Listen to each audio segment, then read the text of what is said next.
Monsieur le Président, Monsieur le Ministre de l'Intérieur, mes chers collègues, je veux rendre hommage au courage et au dévouement des pompiers professionnels et bénévoles, hommage et considération aux 194 000 pompiers volontaires qui forment la clé de voûte de notre système de sécurité civile. Avec une admiration particulière pour les jeunes sapeurs-pompiers, les JSP, qui d'Aubenas à Paris représentent une jeunesse exemplaire, un modèle d'engagement citoyen. Nos pompiers sont les rouges indispensables de notre système de santé pour secourir les blessés, transporter en urgence les victimes des accidents de la vie. Ils sont de tous les combats, attentats, incendies, inondations, souvent au péril de leur vie. Mais ce danger est particulièrement insupportable, inacceptable, lorsqu'il est le fruit d'agressions comme celle qui a coûté la vie récemment au sapeur-pompier Geoffroy Henry, 27 ans, lâchement assassiné à l'arme blanche dans le Val-de-Marne, dans l'exercice de sa noble mission. Monsieur le ministre, et ce sera ma première question, qu'attendez-vous pour renforcer les sanctions pénales, pour utiliser la force publique dans les situations les plus difficiles? Ma deuxième question sera de connaître vos propositions concrètes pour soutenir et développer le volontariat. Car le malaise grandit dans nos casernes, les pompiers voient rouge. Ils ne cachent plus leur désarroi face à l'érosion lente mais régulière des vocations, face au manque de moyens et d'effectifs, notamment parce qu'ils sont en première ligne de la mise à la diète des finances locales. Enfin, la directive européenne sur le travail menace directement notre organisation et la sécurité des Français. Monsieur le ministre, tapez du poing sur la table à Bruxelles. Le combat reste entier et nous serons à vos côtés. Dérogation ou directive spécifique au secours d'urgence, comment entendez-vous sauver le modèle français de sécurité civile et éteindre ainsi l'incendie qui couvre dans nos campagnes?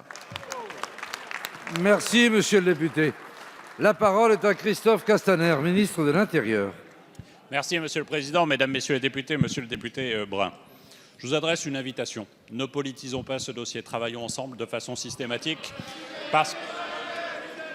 Mais je pense que c'est une invitation, une proposition. Je pense que nous devons nous rassembler tous sur... Monsieur le Président Jacob, si vous le souhaitez, nous pouvons politiser ce dossier. Mais moi, je ne le souhaite pas. Je souhaite répondre à monsieur Brun sur effectivement un enjeu partagé. J'ai été administrateur de SDIS, j'ai été 16 ans maire et je sais l'importance de cet engagement et en particulier du volontariat. J'ai été trop souvent aux côtés des sapeurs-pompiers au moment d'accidents graves, au moment où il fallait annoncer les mauvaises nouvelles qu'ils avaient eu à gérer à des parents. Et je sais l'importance de cet engagement. Et votre question va de ce sens-là. Et sur la totalité des bancs ici, chacune et chacun est attaché à la fois à l'engagement de nos sapeurs-pompiers, mais aussi au modèle unique, exemplaire, ce modèle français qui s'est construit sur le volontariat. Et il est indispensable que nous puissions le protéger. Il se trouve que j'étais ce matin avec l'ensemble des directeurs des SDIS. Le premier jour de ma prise de fonction, j'ai dîné le soir avec les pompiers et quasiment dans chacun de mes déplacements, je vois ce courage, je vois cette volonté, je vois cette exigence et je vois cette inquiétude, en particulier liée à l'arrêt Marsac sur les enjeux européens de la directive travail.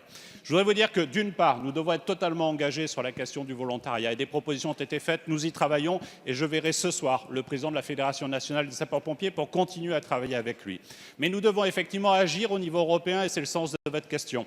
Et nous devons agir à un double niveau. D'abord, utiliser la totalité des dérogations que permet la directive travail. Nous devons le faire pour ne pas perdre de temps et faire en sorte de reconnaître la spécificité de l'engagement de nos sapeurs-pompiers volontaires. Et deuxièmement, travailler en parallèle pour ne pas perdre de temps sur la révision de la directive. Mais comme nous savons que ce sera un exercice difficile et non acquis, je préfère mettre beaucoup de moyens sur toute l'adaptation pour sauver avec vous notre modèle de protection et notre modèle de sécurité lié aux sapeurs-pompiers volontaires. Merci.